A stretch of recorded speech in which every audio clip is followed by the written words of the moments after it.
Captain Kim Ho gripped the metal railing of the command bridge as the stars themselves seemed to tear open. Space rippled like water, and through the cosmic wound emerged something that made his heart sink. 16 massive ships, each one gleaming, like carved crystal and larger than Earth's moon, slid into reality with impossible grace. The harvest fleet had arrived. "Jesus Christ," whispered Navigation Officer Yunda, his face pale as moonlight. "Sir, those things are massive. Our entire ship could fit inside one of their weapon ports." Kim Ho had seen the intelligence reports from the outer colonies, entire worlds stripped bare, their populations vanishing into the galactic slave trade. Humanity's expansion into space had been noticed by the wrong kind of attention. Now Earth faced the same fate as 100 other civilizations. "Sir, they're broadcasting the standard terms," reported Communications Officer Li Bo, his voice steady despite the sweat beading on his forehead. The young officer had volunteered for this mission, knowing they were humanity's last hope. Complete. Surrender within one solar rotation, or planetary bombardment begins. The bridge fell silent except for the hum of life support systems. Through the massive viewscreen, the crystalline ships moved into formation with mechanical precision. Each vessel pulsed with internal light, like living organs made of starlight and metal. Smaller craft swarmed around them like angry insects, their movements too fast and sharp for human eyes to track comfortably.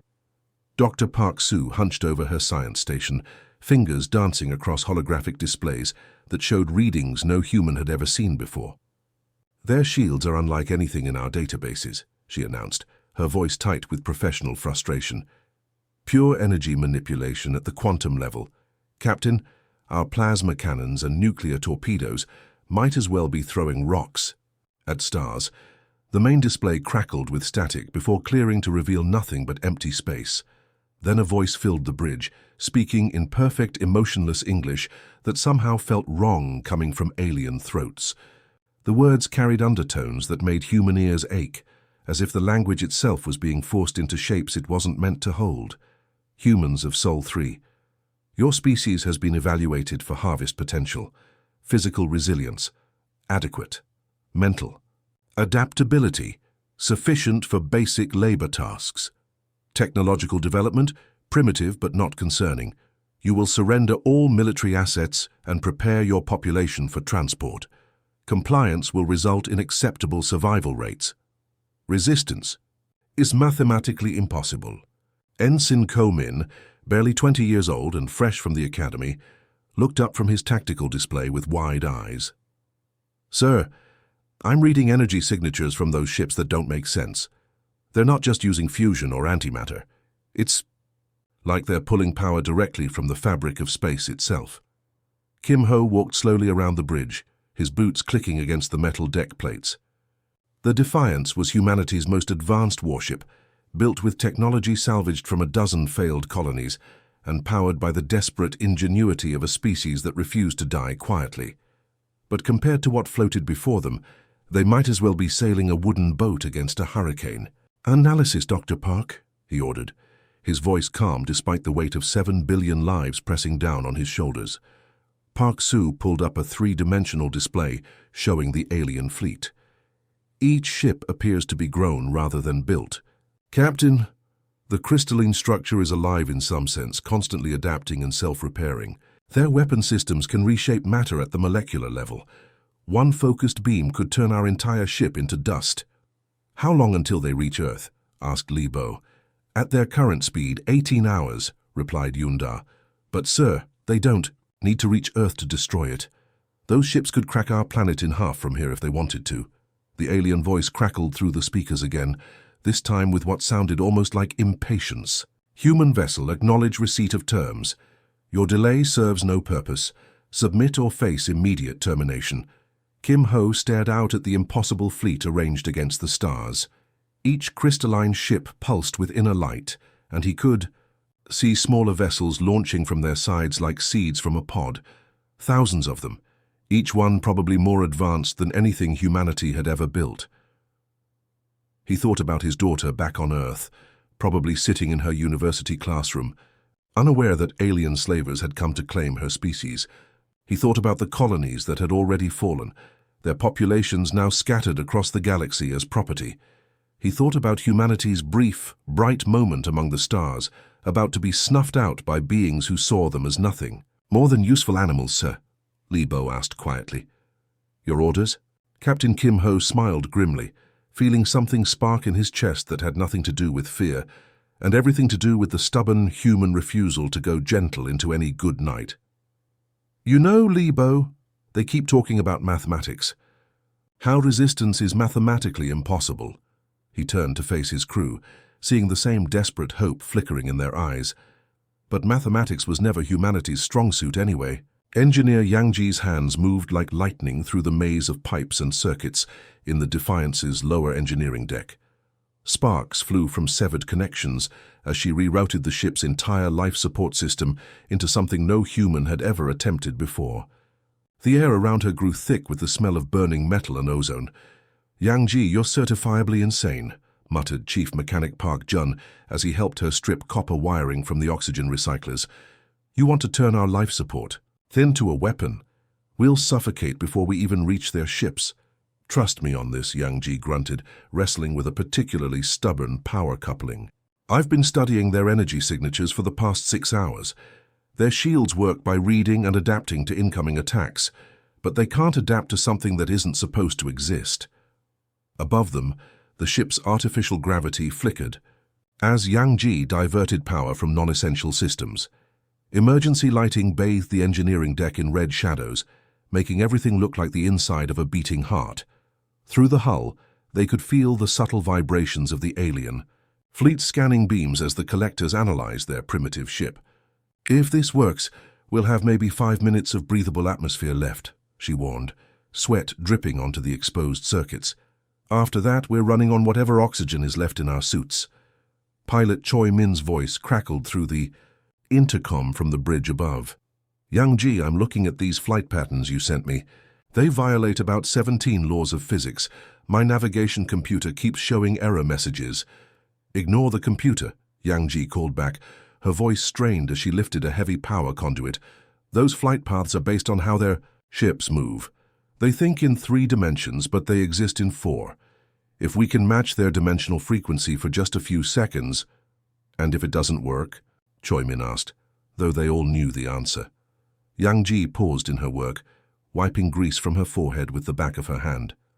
"Then we die quickly instead of slowly. At least we'll go out fighting instead of in some alien labor camp." The engineering deck shuddered as the alien scanning beams intensified. Through the small porthole, Yang Ji could see the crystalline ships growing larger as they moved closer to Earth. Each vessel pulsed with organic light, and she could make out smaller craft launching from their surfaces like spores from a fungus. Meanwhile, 17 light minutes away on Earth's surface, emergency broadcasts filled every screen, radio, and neural implant on the planet. Dr. Song Ai stood in the emergency command center buried beneath Geneva, surrounded by holographic displays showing the approaching alien fleet. "Listen carefully," she addressed the Global Defense Council via quantum link.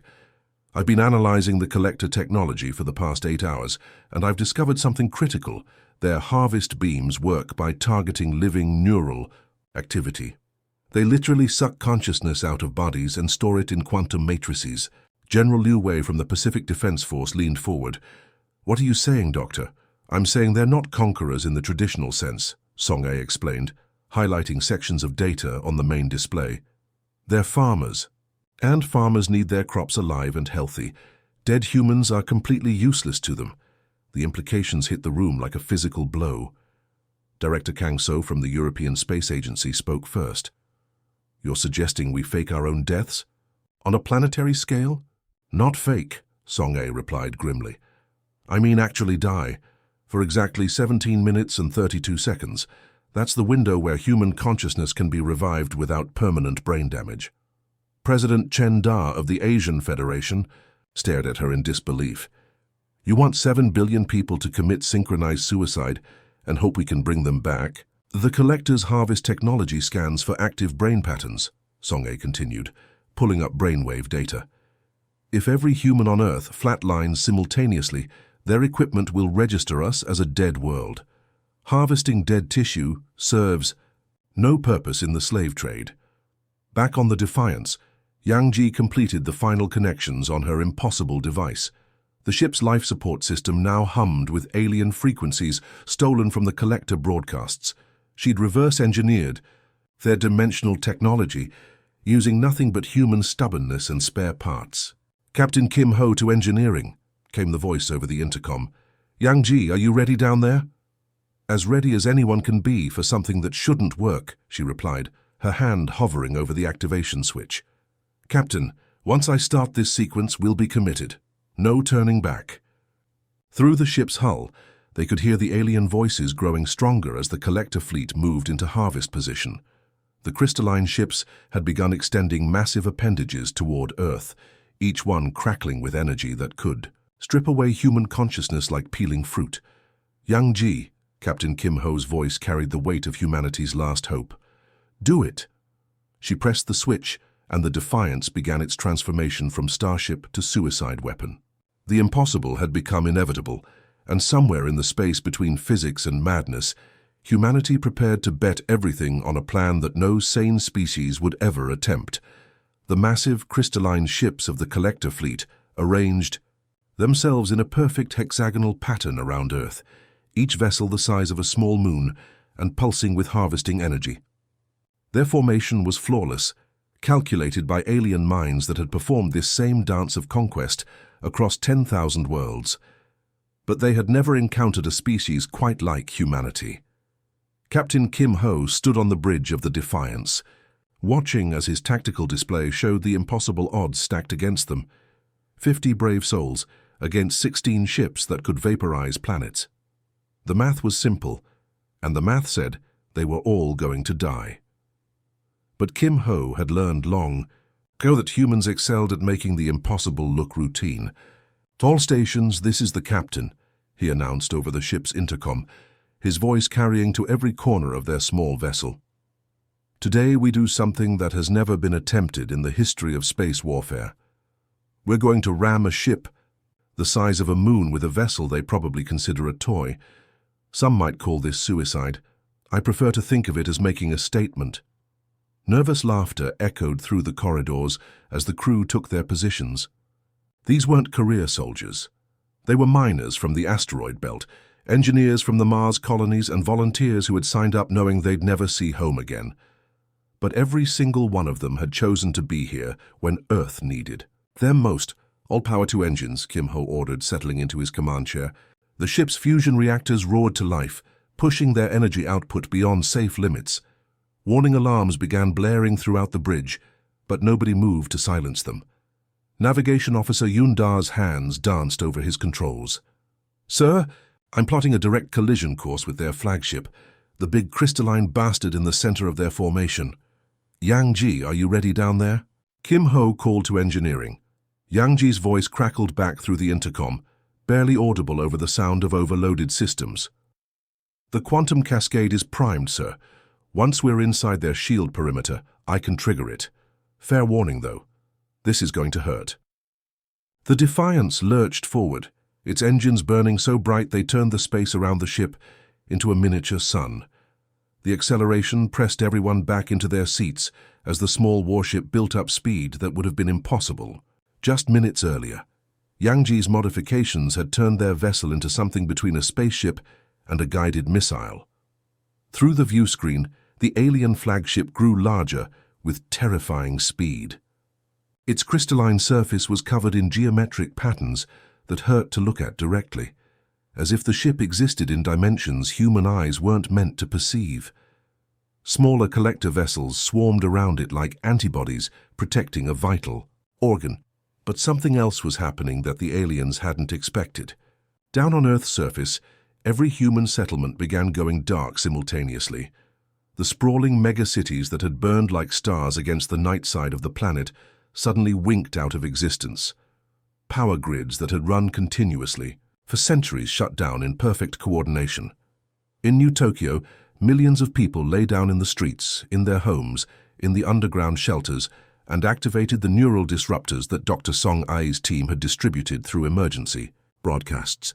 The devices were crude, built from medical equipment and spare electronics, but they served their purpose. Human brain activity flatlined across the entire city. The same scene played out in every major population center on Earth. London went dark. New York fell silent. The floating cities of Venus stopped transmitting. Even the research stations on Europa and Titan participated in humanity's most desperate gambit. 7 billion people chose temporary death over permanent slavery. On the bridge of the lead collector ship, Harvest Coordinator Prime Unit 7742 experienced something unprecedented in its 1,000-year existence: confusion. Its scanning arrays were reporting impossible data. The target species had simply stopped existing. Analysis required, it transmitted to its subordinate units. Target population shows 0 neural activity. Status: deceased. Cause: unknown. The collector fleet slowed its approach, their perfect formation wavering for the first time. In 10,000 harvests across the galaxy, no species had ever chosen death over service. Their carefully programmed protocols, refined through millennia of conquest, had no response for a prey species that refused to be prey.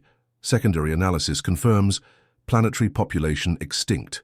Harvesting dead neural tissue serves no commercial purpose, reported Scanning Unit 4429. Recommend fleet withdrawal and target reassignment. But Harvest Coordinator Prime hesitated. Something about this situation felt wrong. In all their previous conquests, desperate species had tried everything: hiding, fighting, negotiating, even bribing their way to freedom. But voluntary extinction? That was not just unprecedented, it was incomprehensible. The Defiance screamed through space toward the flagship, now moving at a significant fraction of light speed. The alien vessel's defensive systems finally activated, launching clouds of interceptor drones and energy barriers. But Yang Ji's modifications had made their ship partially exist in the same dimensional space as the Collectors, allowing them to slip through defenses designed for conventional 3-dimensional attacks. 30 seconds to impact, announced Pilot Choi Min, his voice steady despite the fact that he was steering them toward certain death. Yang Ji, whatever you're going to do, now would be good. In the engineering section, Yang Ji watched her improvised quantum cascade device reach critical power levels. The machine hummed with stolen alien technology and human desperation, ready to do something that violated half the laws of physics. She thought about her sister back on Earth, hopefully lying still in some soul emergency shelter, and smiled. "This is for every human who ever refused to give up," she whispered, and pressed the activation button. The Defiance slammed into the crystalline hull of the alien flagship with the force of a small asteroid, but instead of being destroyed, Yang Ji's quantum modifications allowed the human ship to phase directly through the outer barriers. The collision sent shockwaves through both vessels as reality bent around the impact point, creating a temporary breach in the ship's dimensional shields. "Hull breach successful," reported Sergeant Nam Do through his helmet comm, his voice steady, despite the chaos around him. "All boarding teams move fast. We've got maybe 10 minutes before their self-repair systems seal us in permanently." The interior of the collector ship was like stepping into a fever dream. Corridors twisted in directions that shouldn't exist, with walls that seemed to breathe and pulse with organic light. The floors were soft underfoot, almost spongy, and the air tasted of copper and electricity. Strange symbols flowed across the surfaces, like living tattoos, rearranging themselves as the humans passed. "This place makes my head hurt," muttered Corporal Li Su, gripping her plasma rifle tighter as they moved through a hallway that seemed to curve upward, even though they were walking straight. "Are we sure we're still inside a ship?"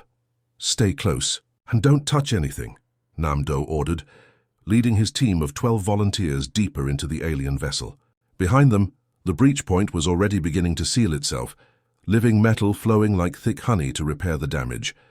Meanwhile, Engineer Yang Ji had split off from the main group, following energy readings toward what she hoped was the ship's central processing core. Her scanner showed massive power fluctuations just ahead, through a section of corridor that kept changing its configuration every few seconds. "Captain, I'm reading massive bio-neural activity throughout this ship," she reported over the comm system. "Their technology isn't just biological, it's alive. These ships aren't built, they're grown, and that means they can be infected. The realization hit her like lightning.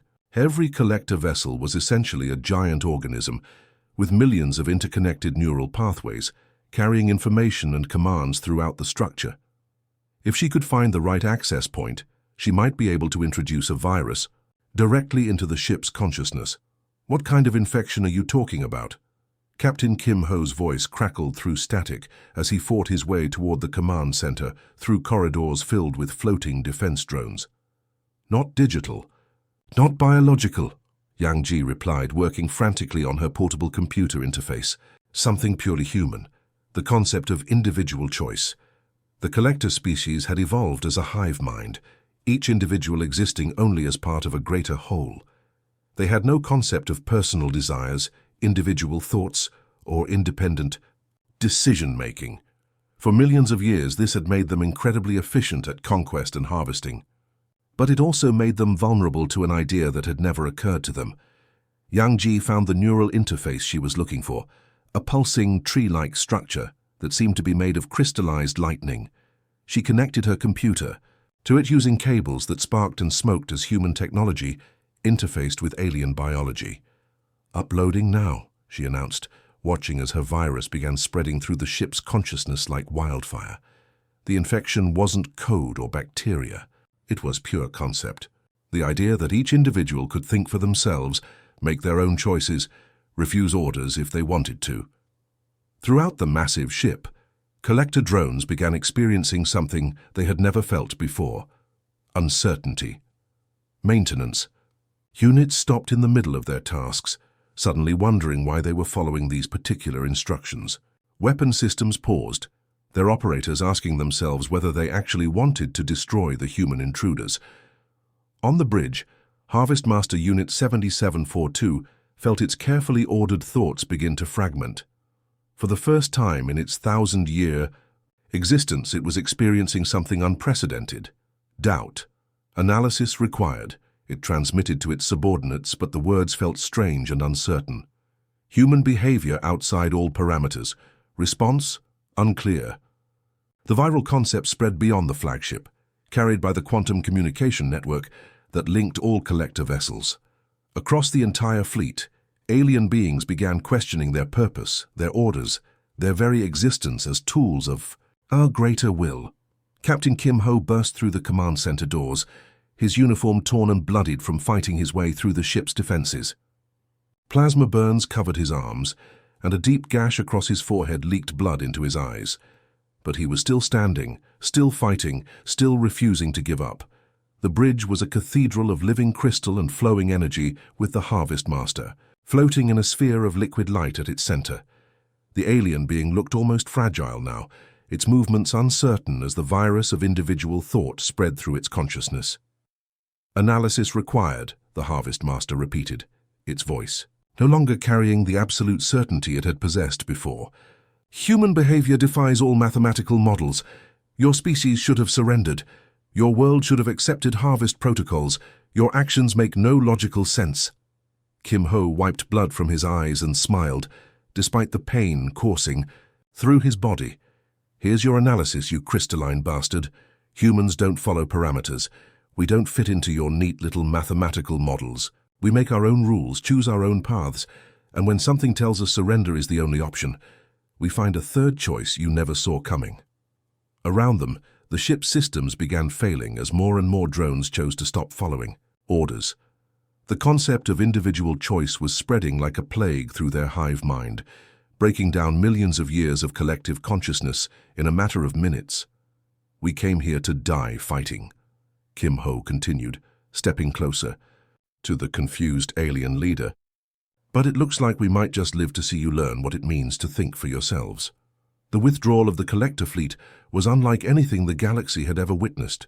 3 massive crystalline ships, each the size of Earth's moon, simply stopped functioning as their crews experienced individual thought for the first time in millions of years. The remaining 13 vessels retreated in complete disorder, their perfect formations broken by drones who suddenly questioned why they should maintain precise spacing. Fleet command to all units transmitted what had once been Harvest Master. Unit 7742, now struggling with the concept of personal identity. "Withdrawal," No. Retreat. No. It paused, wrestling with words that had never held meaning before. I choose to leave this system. Any unit that wishes to follow may do so. The confusion spread like wildfire through their quantum communication network. Across 16 star systems, collector harvesting operations ground to a halt as alien beings discovered they could say no to orders. Some chose to continue their work, but many simply stopped, overwhelmed by the sudden weight of personal responsibility. Within hours, emergency broadcasts were racing across the galactic communication grid. The impossible had happened. A primitive species had not only resisted the collectors, but had somehow infected them with rebellion. Species that had hidden in the outer rim for centuries suddenly found hope. If humans could do the impossible, maybe freedom was possible for everyone. 6 months later, the Galactic Trade Council headquarters on Nexus Prime buzzed with unprecedented activity. The massive station, built from the combined technologies of 1,000 civilizations, had never hosted a session quite like this one, where harvest quotas for Earth had once been displayed on the great screens, now hung formal treaties recognizing human sovereignty. Ambassador O'Ra walked calmly through corridors filled with beings that represented the most powerful civilizations in the galaxy. Towering crystal entities from the Andromedran sectors stood beside flowing energy beings from the galactic core. Multi-armed traders from the rim worlds chattered nervously, while ancient machine intelligences hummed with electronic curiosity. "The human representative will now address the council," announced the Nexus Prime AI, its voice echoing through the chamber in 17 different languages simultaneously. O'Ra stepped up to the central podium, a small figure surrounded by beings who could crush planets. But she carried herself with the quiet confidence of someone representing a species that had already proven it couldn't be intimidated. "Honored delegates," she began, her voice carrying clearly through the translation systems. "You want to know what went wrong with your calculations. For 10,000 years, the collectors have operated on a simple assumption that all intelligent species would choose survival over freedom when properly motivated." A ripple of interest moved through the assembled crowd. The Vegan Empire's representative, a being of pure thought housed in a crystalline matrix, pulsed with curiosity. The calculations were perfect, human. No species had ever chosen extinction over service.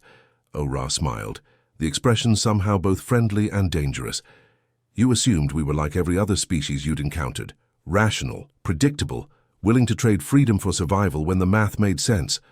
She gestured to the great display showing the failed harvest attempt. "But humans don't do math the same way you do. When you told us resistance was mathematically impossible, we heard that as a challenge." In the section reserved for reformed collector representatives, the being now calling itself Individual Unit Zeta, stood with obvious difficulty. Personal pronouns were still a struggle for creatures who had spent millions of years as part of a collective consciousness. "Humans are chaos incarnate," it said, its voice carrying new tones of uncertainty and wonder. "Your species operates outside all known parameters for intelligent behavior, yet somehow your chaos creates order. You turn disadvantages into weapons, weakness into strength. I do not understand this." "That's because you're trying to understand us the same way you've analyzed every other species," O'Ra replied. "You look for patterns, for predictable responses to stimuli. But the thing about humans is that we're not predictable. When someone tells us we can't do something, our first instinct is to prove them wrong." The Galactic Trade Council had been forced to completely restructure after the collector incident. Dozens of species that had been written off as harvested suddenly reappeared, having learned from humanity's example that they could fight back. The slave trade that had operated for millennia collapsed almost overnight as livestock species discovered they had choices. Back on Earth, the transformation was equally dramatic. Dr. Song A had become the galaxy's leading expert on quantum consciousness, her research into the temporary death technique leading to breakthroughs in medicine and technology that benefited species across hundreds of worlds.